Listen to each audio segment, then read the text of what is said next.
एकीकडे अमेरिका आणि इराण युद्धाची चर्चा संपूर्ण जगात जोराने सुरू असताना दुसरीकडे गेल्या काही दिवसांपासून अमेरिकेत मोठ्या प्रमाणात चॅट ॲपचे अनइन्स्टॉलेशन करण्यात येत आहे. टेकक्रंचच्या अहवालानुसार अमेरिकेत चॅट ॲपचे अनइन्स्टॉलेशन एकाच दिवसात अंदाजे 295% वाढले.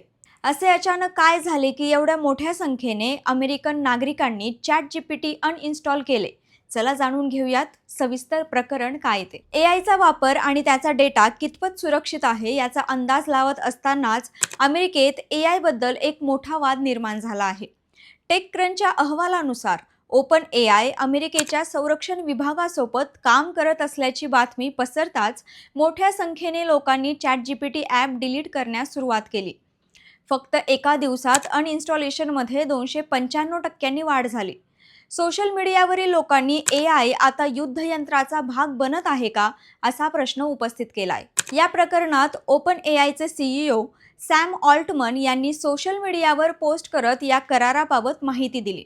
सॅम ऑल्टमन यांनी त्यांच्या पोस्टमध्ये ओपन एआयने संरक्षण विभागाशी करण्यात आलेल्या कराराबाबत माहिती दिली.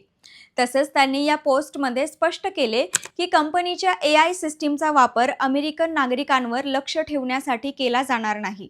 एआयचा वापर कायद्याच्या कक्षेत केला जाईल आणि देशांतर्गत देखरेखीसाठी जाणून बुजून वापरला जाणार नाही. जर सरकारकडून कोणताही असंविधानिक आदेश आला तर ते त्याचे पालन करणार नाहीत. लोकशाही प्रक्रिया ही सर्वोपरी आहे आणि जगाचे भविष्य ठरवण्यासाठी खासगी कंपनीने नव्हे तर सरकारने निर्णय घ्यावेत असे त्यांनी या पोस्टमध्ये म्हटले आहे. अँथ्रोपिकची भूमिका काय? या संपूर्ण वादात अँथ्रोपिक नावाची आणखी एक एआय कंपनीचा उल्लेख केला जात आहे. अहवालानुसार अँथ्रोपिकने काही अटींवर संरक्षण विभागाशी असहमती दर्शवली आणि स्पष्टपणे सांगितले की त्यांचे तंत्रज्ञान सामूहिक देखरेख किंवा स्वायत्त शस्त्रांमध्ये वापरले जाऊ नये. यानंतर ओपन एआयने आपला करार वाढवला. यामुळे एआय कंपन्या कोणत्या दिशेने जात आहेत याबद्दलच्या चर्चेला आणखी बळकटी मिळाली. ते सरकारसोबत काम करून सुरक्षा मजबूत करत आहेत की धोकादायक मार्गावर चालत आहेत. तर दुसरीकडे सॅम ऑल्टमनने त्यांच्या पोस्टमध्ये असेही कबूल केले की या कराराबद्दल संवाद अधिक चांगला असू शकला असता. त्यांनी म्हटले की ही एक गुंतागुंतीची समस्या आहे आणि ती इतक्या लवकर सार्वजनिक करणे कदाचित योग्य दृष्टिकोन नव्हता. तंत्रज्ञान अद्याप अनेक बाबतीत पूर्णपणे तयार नाही आणि सुरक्षेबाबत अत्यंत सावधगिरी बाळगणे आवश्यक आहे. भविष्यात ओपन एआय सरकारसोबत तांत्रिक सुरक्षा आणि एआयचा गैरवापर रोखण्यासाठी सुरक्षा उपायांवर काम करेल.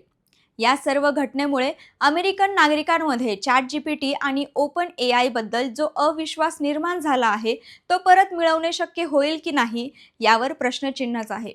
तुम्हाला याबद्दल काय वाटतंय? कमेंटमध्ये आम्हाला नक्की सांगा.